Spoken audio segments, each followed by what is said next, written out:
a des rats, des maladies chroniques, maladies de peau, maladies pulmonaires.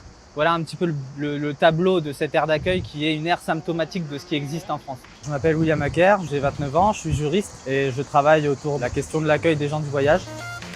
Moi, je suis de ceux que l'État français qualifie de gens du voyage. Aujourd'hui, je ne vis plus sur une aire d'accueil, je vis en appartement.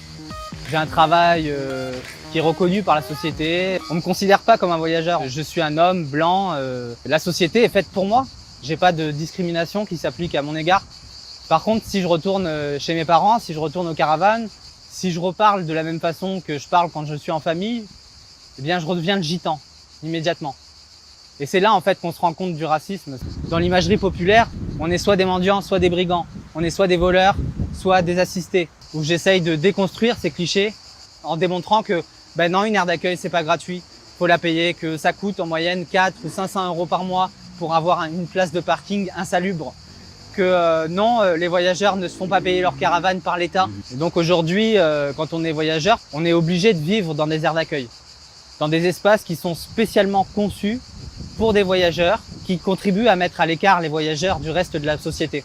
J'ai décidé de faire un recensement de toutes les aires d'accueil françaises, de les étudier dans leur territoire, savoir où elles sont situées par rapport à la ville, et de voir aussi le contexte environnemental. Est-ce qu'elles sont polluées? Est-ce qu'elles sont à côté d'installations dangereuses ou non? Après près d'une cinquantaine de départements étudiés et plus de 700 aires d'accueil analysées, on a des chiffres qui sont incroyables. Plus de 80% des aires d'accueil françaises réservées aux gens du voyage sont situées en dehors des villes, dans des zones qui ne sont pas faites pour l'être humain. C'est un sujet d'urgence. Il y a des gens qui meurent des aires d'accueil. Il faut savoir quand même que l'espérance de vie des gens du voyage, elle est de 15 ans inférieure à la moyenne nationale.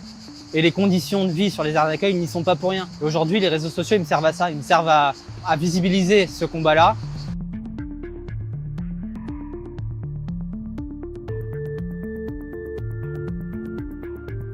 Donc là, on est à Marseille. Particulièrement, on est à Saint-Menet, sur l'aire d'accueil des gens du voyage.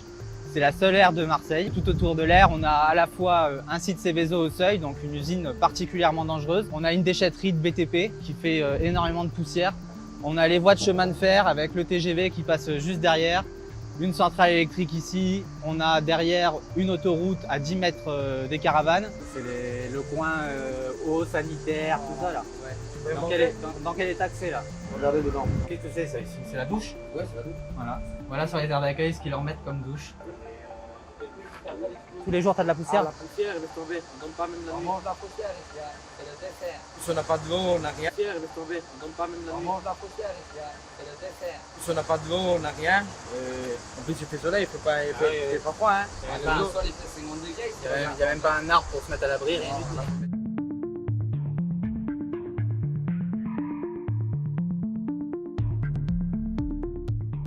Ce que moi et d'autres on essaye de faire, parce que je suis pas tout seul, on essaye de faire en sorte que, tout comme l'antisémitisme, l'antiziganisme deviennent quelque chose d'insupportable aux yeux de la société. Et il y a encore beaucoup de chemin à faire.